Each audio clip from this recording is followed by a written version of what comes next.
What would be the difference of this 19?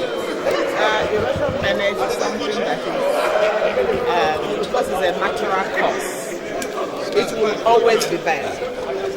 All we are seeking for is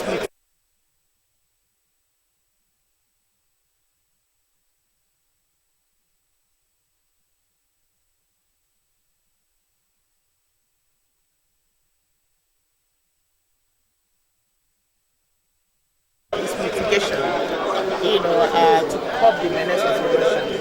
I come from a senatorial district where erosion menace ravages the entire community. There is no town in Anambra Central that is not being ravaged by erosion menace. No. And during the rainy season, it gets worse because flooding escalates the issue of the erosion menace. And if you do not attend to it on time, it will escalate to other communities.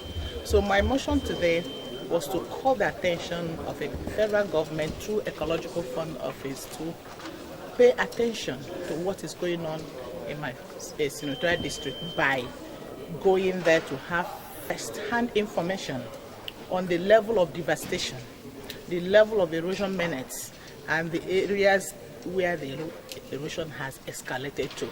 I mentioned about just 3 communities, but believe me, something that affects all the communities in my senatorial district. And I'm also very happy that my my colleagues, Senator Stella Odua and Ifeanyi, and in fact other senators from the South, and Southeast also came out to say what has been going on in their respective senatorial districts. I think it's something that we must pay attention to it. And in paying attention, we have to look at a holistic way of ensuring that we come to the ends of those living there.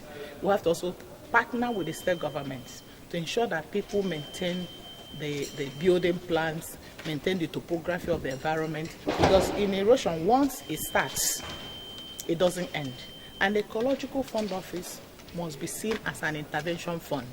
Intervention fund in the sense that once the erosion starts, and they start their procurement processes 1 year, 6 months, 8 months, 1 year, before they arrive at the conclusion, what they ordinarily they should have used about 100 million to solve will get to 800 million because it must have escalated. Erosion menace doesn't shrink, rather it escalates, it expands. So I called the attention of the Senate, and I thank God that my colleagues supported it, and I believe that the government will do the needful. Distinguished, in your own opinion, could you please atomize what should be done to bring sustainable solution to this erosion? First of all, we must acknowledge that this is a natural disaster. And since it's a natural disaster, it's not going to go out completely. All we need to do is to mitigate it, continue to mitigate it, continue to come to the rescue of those living there, continue to ensure that the Ecological Fund Office attends to it, nib it in the bud when it starts. So the first of all is for them to go there and atomize it, get some of the active erosion sites. For instance, in my senatorial district, we have over 1,000 active erosion sites, and others are coming up. So those active ones must be attended to. Otherwise, it will lead to increase of even the minor ones coming up to escalate to the extent of being very active. So the oversight function is quite from Ecological Fund Office. Thank you so very much. I have very much for this motion.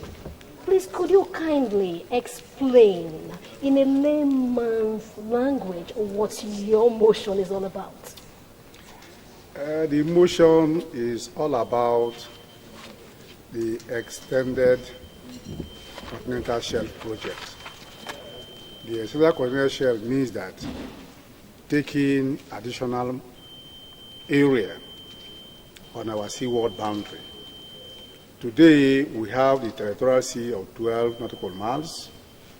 We have another 12 nautical miles for the contiguous zone, and then we have 200 nautical miles for the exclusive economic zone. These ones are already there with acts of the National Assembly backing them. Now, the United Nations Convention on the Law of the Sea mandate coastal states. Coastal states, in quote, means countries that are bounded by ocean or river at one of their ends, coastal states, to carry out a proof that the seabed of their state is a natural prolongation to the continental shelf beyond 200 nautical miles. And if it is so, you are allowed to bring the proof, defend it, and then they will allocate it to you. Before allocation, it belongs to the International Organization for Management. But when they allocate to you, it becomes part of your territory. If a ship is coming in, as soon as they enter that zone, it is in your own country. If an aircraft is flying, as soon as it enters the airspace of that area, it is in your own country. These are security issues. In addition to that, now, if we claim based on what Nigeria has submitted, we are going to have over 19 square kilometers, about 5 times the size of Lagos, to about 8 times the size of Lagos. It's going to be a huge place. And it's not like the offshore exploration activities. In this place, the entire rock of this place is loaded with hydrocarbons, diamonds, just mention it, all kinds of solid minerals, as well as biodiversity. So if we're able to get it as a nation, then we are adding more reserve, like oil wells, or more reserve of oil and gas than what we have on the offshore. Distinguished, let's come to the ordinary man. Of what importance is it to the ordinary man in the street? It's very important. It means that Nigeria is going to invest more economic resources in that area. More economic resources, more money. More money, then more wealth for the nation. And if the nation becomes more wealthy, to the common man, I think it will help. It will create employment, it will create so many things and all that. So I think that Nigeria has done up to 70-75% of the project at the United Nations. What is left is about 25%, and it is my belief that if this motion, which has been accepted, is communicated to the President will defray the outstanding financial commitment. And then they will continue maybe in under 1 or 2 years, they might conclude with the project. If they conclude it, it means that on the seaward side of Nigeria, we have gained more boundaries without going to war. Lastly, distinguished, can Nigeria have a national unilateral extension of this continental shelf without the interference of foreign bodies? No. Nigeria is not just doing it now. There is a convention on the law of the sea, and there is also a commission on the limit of the continental shelf at the United Nations. Now, the convention 76, 77, and 81 gives you the processes to take to acquire this additional sea area to your country.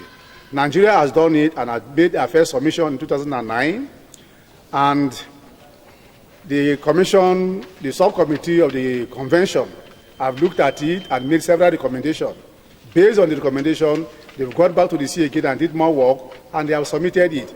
Now is to follow up the submission and get the recommendation from the United Nations. As soon as we get it, it becomes our own. Thank you very much.